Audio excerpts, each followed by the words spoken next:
Amados irmãos e irmãs, paz e bem, hoje dia de Nossa Senhora do Rosário, dia 7 de outubro, quinta-feira, celebramos com toda a igreja o dia de Nossa Senhora do Rosário. E nós somos convidados a refletir sobre o Rosário como oração não somente mariana, mas como oração também cristológica e trinitária, porque tudo começa com o credo, na cruz, tudo começa ali no credo, com o credo, no qual nós professamos as 12 verdades fundamentais da nossa fé sobre o Pai, o Filho e o Espírito Santo. E em cada mistério que nós vamos começar, nós meditamos um acontecimento da vida de Cristo, um acontecimento central da vida de Cristo.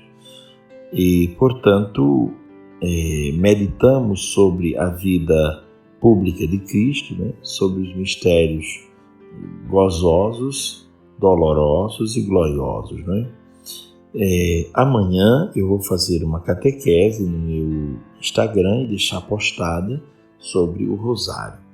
Questões muito interessantes, a reflexão do ponto de vista, tanto do ponto de vista teológico, quanto do ponto de vista simbólico, de muita coisa que tem ali no Rosário. Então é um estilo, seguindo um pouco o estilo dos padres da igreja. Embora o Rosário nasceu depois dos padres da igreja, como está estruturado hoje, mas o estilo de catequese que eu quero fazer amanhã é seguindo o estilo e o padrão dos padres da igreja. Pois bem, e o evangelho para hoje é Lucas capítulo 1, versículos de 26 a 38. Naquele tempo, o anjo Gabriel foi enviado por Deus a uma cidade da Galiléia chamada Nazaré, a uma virgem prometida em casamento a um homem chamado José. Ele era descendente de Davi e o nome da virgem era Maria. O anjo entrou onde ela estava e disse: Alegra-te, cheia de graça, o Senhor está contigo. Maria ficou perturbada com essas palavras e começou a pensar qual seria o significado da saudação. O anjo então disse-lhe: Não tenhas medo, Maria, porque encontraste graça diante de Deus. Eis que conceberás e darás à luz um filho, a quem porás o nome de Jesus. Ele será grande, será chamado Filho do Altíssimo, e o Senhor Deus lhe dará o trono de seu pai Davi. Ele reinará para sempre sobre os descendentes de Jacó, e o seu reino não terá fim. Maria perguntou ao anjo: Como acontecerá isso, se eu não conheço homem algum? O anjo respondeu: O Espírito virá sobre ti e o poder do Altíssimo te cobrirá com sua sombra. Por isso o menino que vai nascer será chamado Santo, Filho de Deus. Também Isabel, tua parenta, concebeu um filho na velhice. Este já é o 6º mês daquela que era considerada estéril, porque para Deus nada é impossível. Maria então disse: Eis aqui a serva do Senhor, faça-se em mim segundo a tua palavra. E o anjo retirou-se. Palavra da salvação, glória a vós, Senhor. Amados irmãos e irmãs, estamos diante de um texto belíssimo, sempre o texto da Anunciação.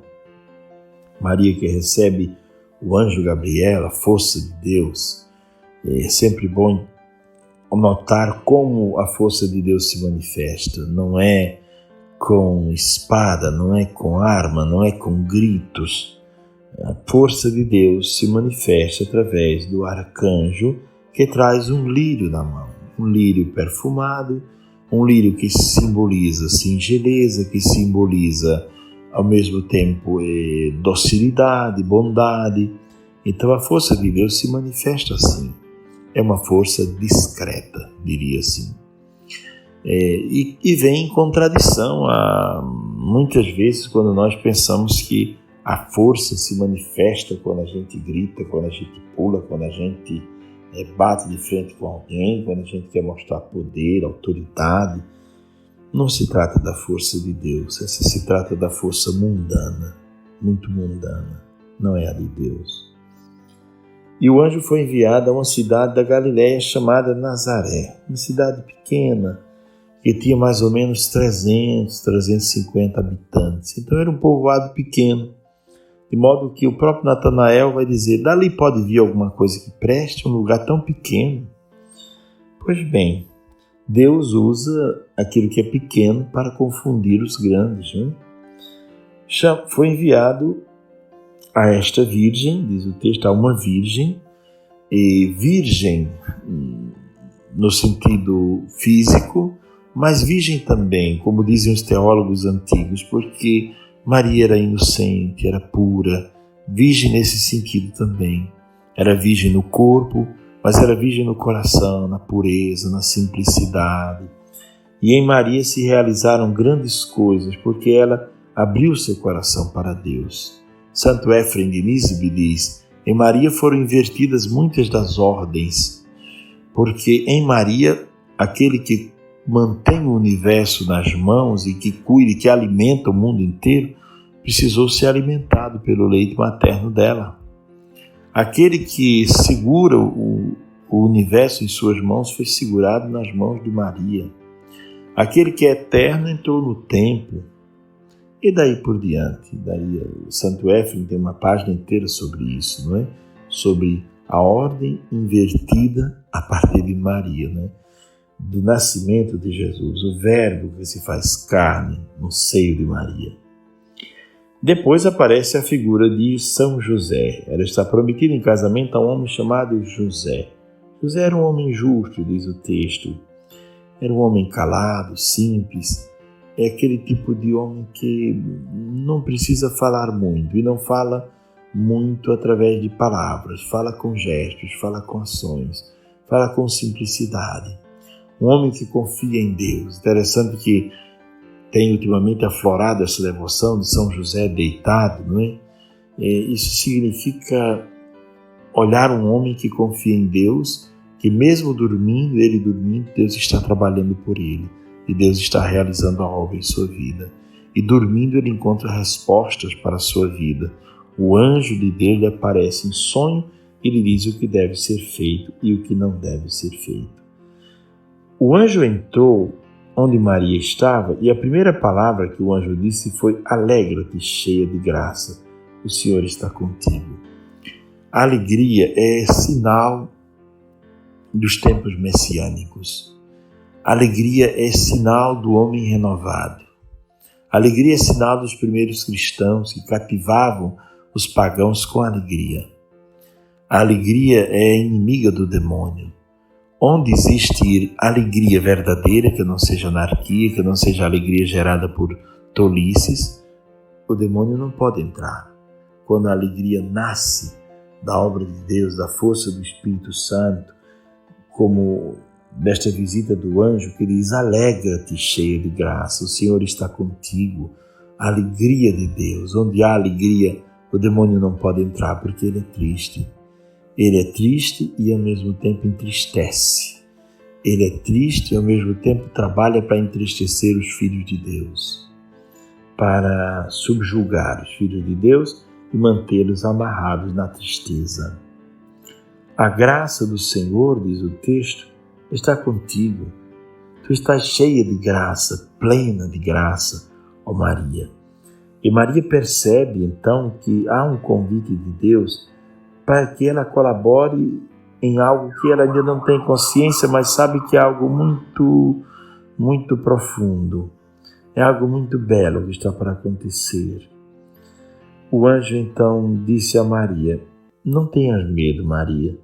Não tenha medo, porque o medo perturba, o medo angustia. Não tenha medo, Deus está agindo sempre. É curioso notar uma mulher que fala com os anjos. A primeira mulher, Eva, falou com um anjo, mas era um anjo decaído, um demônio, uma serpente. Maria fala com os anjos de Deus. Interessante que Santo Éfrem de Nízibe faz questão de dizer: Maria, quando recebeu o anjo, ela começou a pensar desconfiada: será que esse anjo é igual ao primeiro que visitou a nossa primeira mãe no paraíso? Será que esse anjo não é um anjo decaído?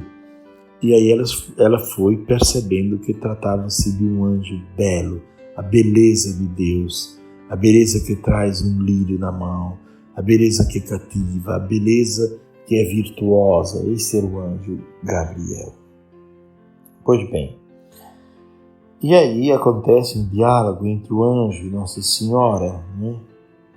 A força de Deus e Maria dialogam. Encontraste graça diante de Deus, diz o anjo. Conceberás e darás à luz um filho. Não é o anjo que faz Maria conceber, mas é o Espírito Santo de Deus.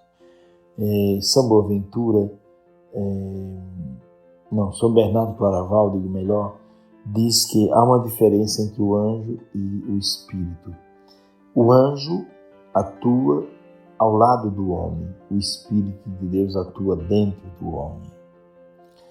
Muito bem, o papel de Maria não é outro senão acolher a graça. E à medida que o homem acolhe a graça de Deus acontece no coração do homem. Encontraste graça diante de Deus. E Maria faz apenas uma pergunta: como acontecerá isso se eu não conheço homem algum? E o anjo lhe explica: o Espírito de Deus virá sobre ti e o poder do Altíssimo te cobrirá com sua sombra. E aí fala também sobre Isabel, que está grávida, parenta de Maria, que engravidou já na velhice, para dizer que Deus está agindo. Este é um tempo especial, um tempo de graça, é um tempo em que o Salvador virá visitar o mundo, Deus se tornará carne. E a prima Isabel recebeu a gravidez e ela dará à luz ao precursor, aquele que vai preparar a chegada do Messias. E Maria então disse: eis-me aqui, faça-se em mim segundo a tua palavra. E o anjo retirou-se. Bela essa palavra, porque Maria se entrega totalmente, se entrega aos cuidados de Deus e o anjo se retira. Guardemos no coração estas palavras de hoje e hoje seja um dia também para renovar o compromisso de rezar o terço diário, de rezar o rosário, de rezar meditando. Rezar sem meditar, não, rezar meditando. Quando eu era jovenzinho, eu viajava com meu diretor espiritual, ele sempre puxava o terço. E eu ficava muito admirado como ele sabia todos os mistérios do terço. E depois rezava o ofício Nossa Senhora de cor. E aí eu pensava, quando eu era seminarista, já coroinha, aliás, depois seminarista, viajava com o meu diretor espiritual, que era um homem muito santo, que agora está no céu. Eu dizia: um dia, quando eu me tornar uma pessoa grande, me tornar de maior, eu vou aprender de cor o ofício de Nossa Senhora e vou aprender todas essas dedicações, essas meditações do rosário. E assim eu fiz. Eu fiz porque rezar o rosário sem meditar cada mistério é lembrar de Maria sem lembrar de Cristo. Então as duas coisas estão totalmente unidas. Maria nos apresenta o Cristo, apresenta Cristo para o mundo. Pela intercessão de Nossa Senhora do Rosário, abençoe-vos o Pai, o Filho e o Espírito Santo. Amém.